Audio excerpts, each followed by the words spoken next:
André Comte-Sponville ne devrait pas tarder, mais on va commencer tout de suite avec l'actualité. Et l'actualité, c'est le feuilleton présidentiel. Et c'est Marine Le Pen qui s'est plaint aux 20h de France 2 qu'on essayait de l'empêcher de se présenter. On l'écoute.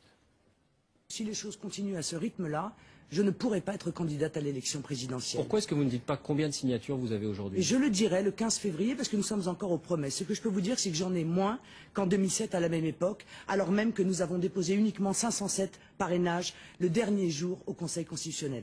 La situation est très grave.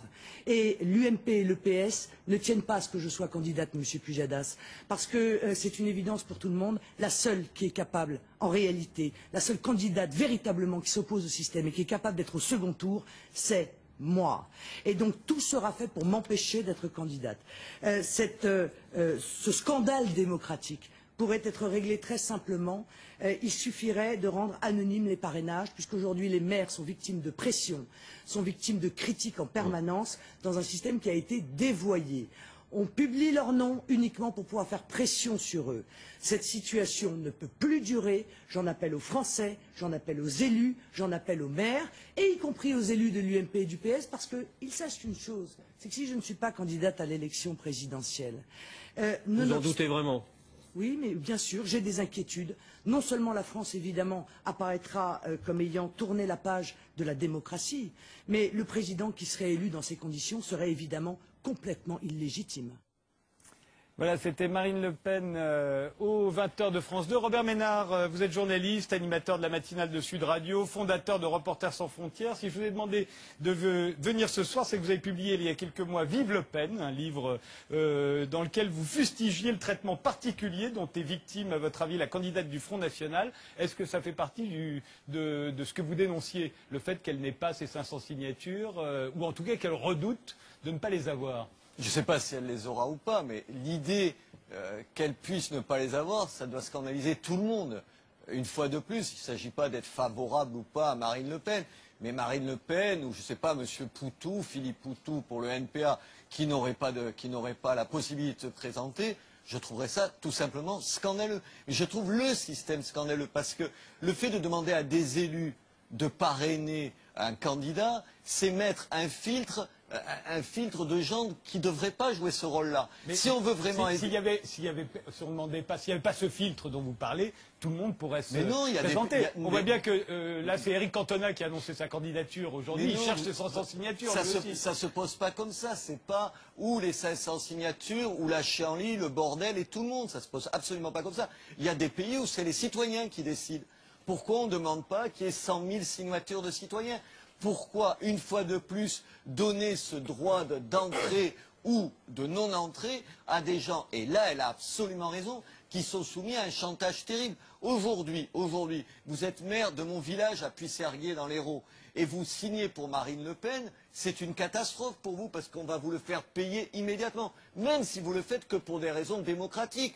On va vous dire, ben, c'est un facho, celui-là, fini l'argent des communes, des agglomérations de communes, fini l'argent du Conseil général, fini l'argent du Conseil régional. C'est pas des inventions, ça se passe comme ça. Et aujourd'hui, le système qui a été mis en place est un système qui limite une fois de plus la démocratie. Et comme on le sait toujours, c'est bien sûr l'extrême droite qui est d'abord la cible de ça, parce que c'est l'étiquette la plus difficile à porter. Un maire, à la limite, il peut expliquer qu'il va signer pour Corinne Lepage ou que sais-je encore, mais Marine Le Pen, c'est une fois de plus une espèce de marque au fer rouge que vous payez tout le temps. Je vous rappelle que M. Dupont-Aignan, qui représente un vrai courant de gaullisme, le gaullisme social, il n'a pas pu se présenter aux précédentes élections parce qu'il n'est pas arrivé à réunir les 500 parrainages. Pas pour les mêmes raisons que Marine Le Pen. Dupont-Aignan, c'est peut-être parce qu'il n'avait pas les réseaux efficaces qui pouvaient lui permettre d'aller prospecter dans toute la France. Dans le cas de Marine Le Pen, c'est vrai qu'elle souffre d'un discrédit lié à ses origines d'extrême droite, c'est vrai, parce que le régime s'est durci ces dernières années. Au départ, il y avait les 500 signatures, mais les maires ou autres édiles qui signaient, leur nom n'était pas rendu public. Voilà, alors qu'aujourd'hui, ils sont rendus publics. Ils sont rendus publics depuis quand? Depuis 1976 Oui, non, plus récemment que ça. C'est plus récent. C'est une mesure qui a été prise dans les années 80 pour limiter justement la montée de Jean-Marie Le Pen à l'époque. Et c'était après 1981, dans les années 80. Je ne peux pas vous dire la date exacte. Et honnêtement, il y a eu une modification de la législation. Je ne comprends pas qu'aujourd'hui, les gens qui crient partout « je suis un démocrate » et tout, se mobilisent pas contre ça. Comment il n'y a pas un certain nombre de maires qui disent « mais moi je prends ce risque-là de signer pour quelqu'un dont je ne pense pas un mot en commun ». Je trouve que ce serait la grandeur, y compris de la gauche, de signer massivement pour Marine Le Pen en disant, sans calcul politique, en disant « mais voilà, on ne peut pas nous soupçonner d'être favorable à ces idées, mais on est attaché à la démocratie. » Mais dans ce pays, on déteste la démocratie. Dans les médias où on se... Vous êtes une exception, mon cher ami. Mais non, mais c'est vrai. Mais sinon, on aime les débats entre soi, on invite toujours les mêmes, on exclut toujours les mêmes, et c'est insupportable. Mais ce monde va s'écrouler, et ce sera bien fait pour sa gueule. Philippe Solers, vous qui êtes un démocrate, pensez qu'il faut qu'elle ait ses signatures, qu'elle puisse se présenter? Je ne suis pas sûr d'être démocrate. En revanche, ce dont je suis sûr, c'est qu'une candidate qui représente des millions de voix, des millions, ça serait ahurissant qu'elle ne puisse pas présenter sa candidature, qui est déjà évaluée tous les jours en termes de sondage, puisqu'on sait très bien que tout le monde se préoccupe désormais des 4 finalistes, et qui sera au 2e tour, et qui se dit, ce ne sera pas Marine Le Pen. Voilà une candidate ahurissante, qui est d'ailleurs très très bonne dans ses prestations. Inutile de vous dire, moi je m'en fous complètement, c'est pas du tout ma tasse de champagne. Enfin, bon, peu importe. Mais enfin, tout le monde est en train de parler de la finale qui opposera Sarkozy, Hollande. Hollande est déjà élu, mais enfin il baisse, Bayrou qui monte, enfin, et Marine Le Pen. Alors, est-ce que c'est Marine Le Pen Bayrou? Est-ce que c'est Marine Le Pen Sarkozy? Est-ce que c'est Marine Le Pen Hollande? Elle est toujours là. Donc, comment est-ce qu'on peut imaginer que les médias qui parlent tous les jours de la finaliste, elle sera là au 2e tour, elle ne sera pas là au 2e tour, elle fait 20% ou elle fait 30%, qu'elle n'ait pas ce parrainage pour se présenter. On est dans Donc vous voulez qu'on supprime, qu'on rétablisse l'anonymat des signataires? Mais bien entendu. Il faut que ça redevienne anonyme. Si on va leur prendre dans la poche les pauvres maires. Oh, plaignons les maires. Bon, faut que ce soit comme ça. C'est absurde. Je vous dis encore une fois que tout est emballé pour que Marine Le Pen soit un des éléments considérables de cette élection. Pourquoi d'ailleurs, elle fait du chantage. Elle sait très bien qu'elle les aura. Oh, bon, c'est comme voilà. Bon. Mais on est quand même dans une situation Mais enfin, un peu spéciale. c'est une situation invraisemblable qu'elle soit obligée de faire une sorte d'appel comme ça. Bon, c'est très bien joué d'ailleurs. C'est très très bien joué. C'est tactique, c'est stratégique. Voilà. Mais enfin, quel bordel. Enfin, mais vous ne trouvez pas qu'on est dans un monde étrange parce qu'on est dans un pays où il y a une crise de la démocratie, on s'interroge, il y a eu des cas de déni de démocratie ces dernières années, quand il y a eu le vote contre la Commission européenne, le traité en 2005, ce vote a été bafoué finalement d'une certaine façon. Et en même temps, on prétend exporter la démocratie partout dans le monde. C'est-à-dire qu'on fait des guerres, on est là pour imposer la démocratie, c'est formidable la démocratie, mais on n'est pas sûr de cette démocratie qu'on impose puisque la nôtre elle-même, elle est branlante.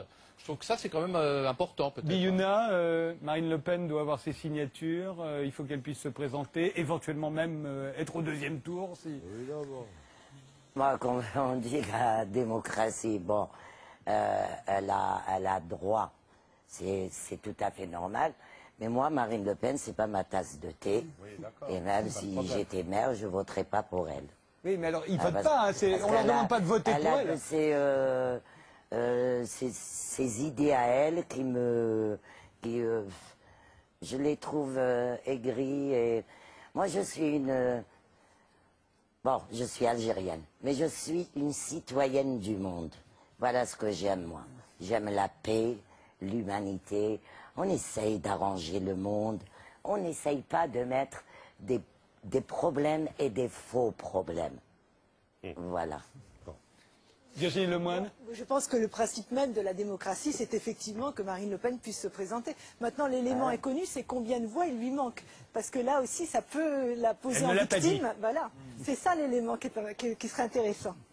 André Consponville, qui a pu nous rejoindre, il y avait un accident sur le périphérique, je crois, vous êtes philosophe, vous êtes l'auteur, entre autres, du Petit traité des grandes vertus, du Capitalisme est-il moral et de Dieu existe-t-il encore. Aujourd'hui, vous publiez Le sexe ni la mort. 3 essais sur l'amour et la sexualité. Le titre fait référence à La Rochefoucauld, qui a écrit « Le soleil ni la mort ne peuvent se regarder fixement ». On parlera de sexe tout à l'heure, en particulier de celui qu'on regarde fixement. Mais là, on en est à Marine Le Pen qui réclame ses 500 signatures.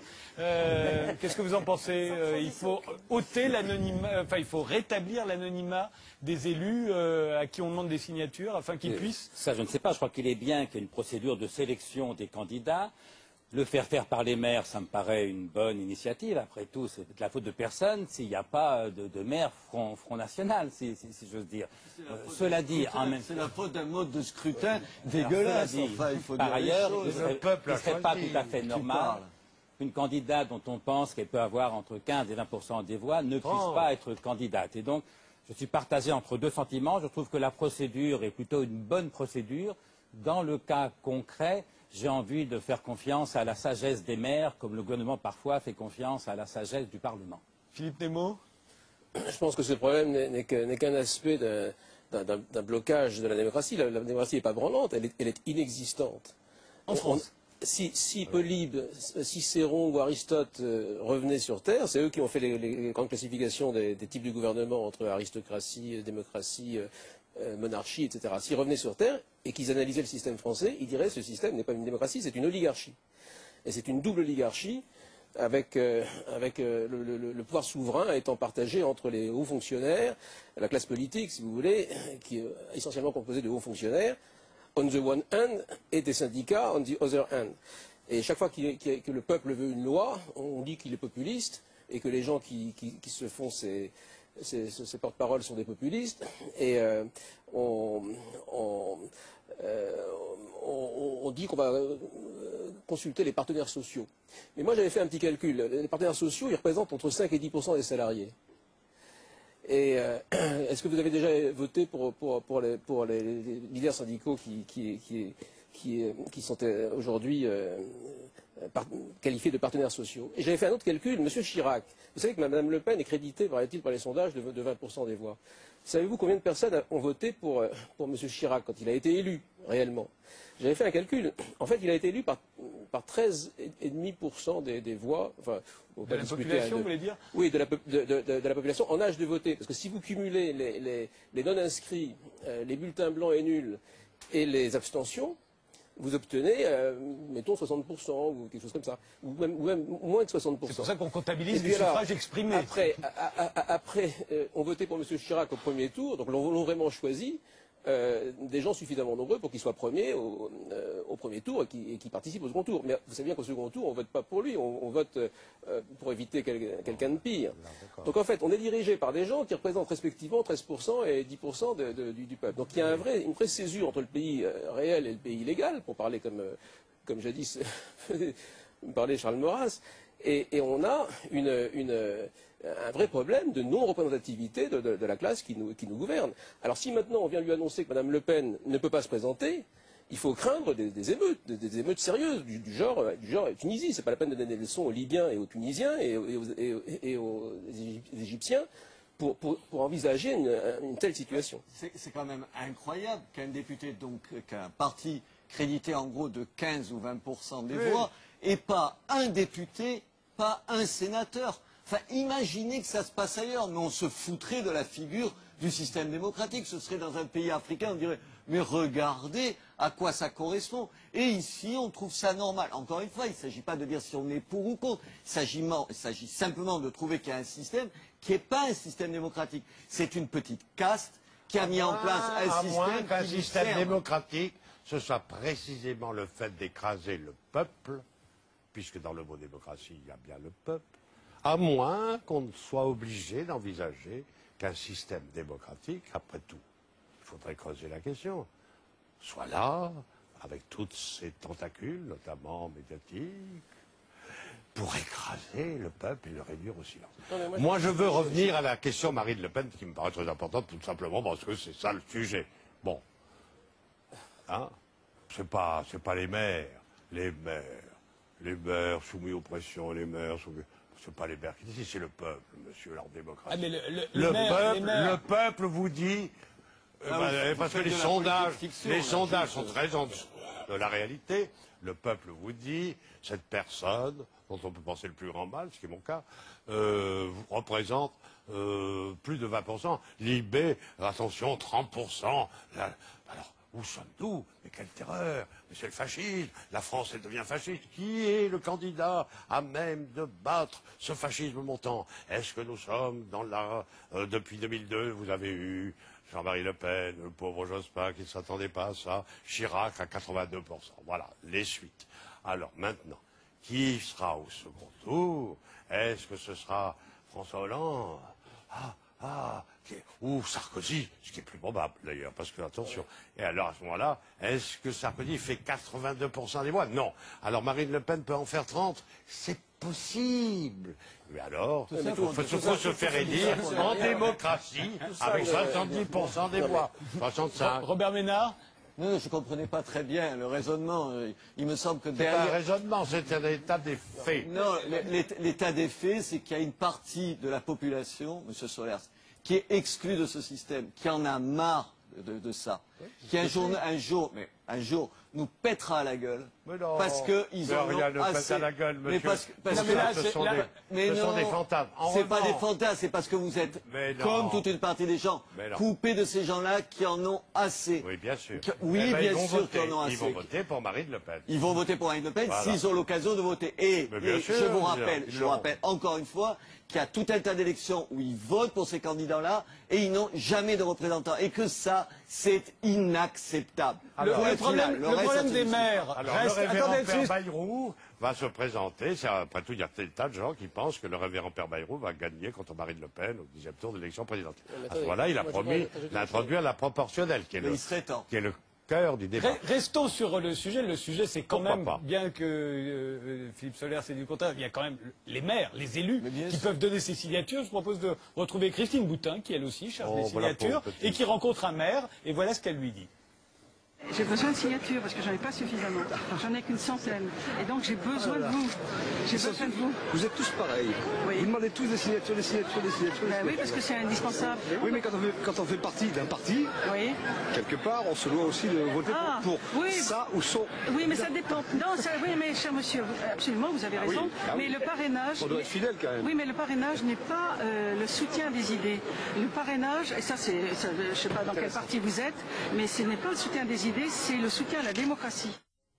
Le maire dit on doit voter pour le candidat de son parti. Alors qu'on lui demande pas de voter, d'ailleurs. On lui demande André Comte-Sponville. Et en plus, c'est un mensonge éhonté.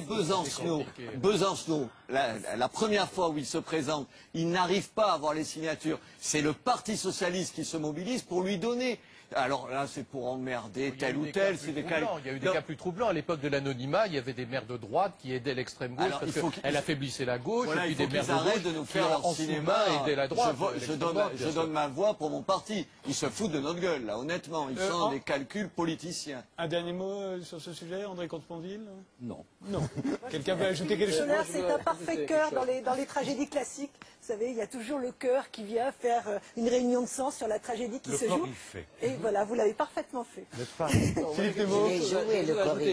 Tout ça serait moins grave s'il y avait des référendums en France. Parce que la seule occasion où le peuple s'exprime directement, c'est quand il fait un référendum. Alors, De Gaulle, vous savez que De Gaulle, avec sa nouvelle constitution, a quasiment supprimé le Parlement. Mais en contrepartie, il a fait des référendums. En 9 ans de pouvoir, il a fait 5 référendums. Depuis sa mort, il y a eu, donc en 30 ans, il y a eu seulement 5 référendums. Et le dernier qu'il y a eu, on l'a démenti en faisant voter par le Parlement ce que le peuple avait refusé. C'est sur la Constitution. Là, il faut que les Français comprennent bien quand même que nous sommes très mal partis. Moi, je suis très fier d'être français, peut-être à tort, mais enfin, j'ai été élevé dans l'idée que la France était un grand pays. Et je trouve que c'est maintenant un pays assez minable, et tout à fait. Et quand on fait la comparaison avec la Suisse, on doit avoir honte. Parce qu'au moins là-bas, il y a une démocratie. Et la démocratie, je vous dis à quoi ça sert. Et à quoi servent les référendums? Ça sert à empêcher l'appareil de l'État de manger la société. Là, on a des gens qui ont le monopole du pouvoir, les deux oligarchies dont je parlais, et qu'est-ce qu'elles ont en commun? Apparemment pas grand-chose, puisque ça peut être la droite et la gauche. Mais elles ont en commun de vivre sur l'argent public, donc en tondant les moutons que nous sommes. Alors, comme ils sont d'accord pour ça, ils augmentent les impôts. Et la France est le pays où il y a le plus d'impôts au monde, et qui ont le plus augmenté récemment. Et c'est pas possible en Suisse, parce que en Suisse, quand il y a trop d'impôts, il y a des gens qui disent tiens, on va faire un référendum pour savoir si on ne pourrait pas les diminuer. Et comme par hasard, le peuple vote pour les diminuer. Alors il faut que les Français soient conscients du fait que nous ne sommes plus un modèle pour le monde. Mais cette tentation oligarchique n'est pas propre qu'à la France. C'est un modèle universellement répandu qui se répand dans toutes les démocraties qui sont-elles encore des démocraties partout dans le monde, où il y a une tentation oligarchique dans tous les pays. C'est quelque chose que Debord avait illustré avec beaucoup de talent il y a quelques années. Il l'avait annoncé dès 1988, cette tendance générale au secret et à l'oligarchie. En 1981, Jean-Marie Le Pen n'avait pas eu les signatures pour se présenter à l'élection et il avait appelé à voter Jeanne d'Arc.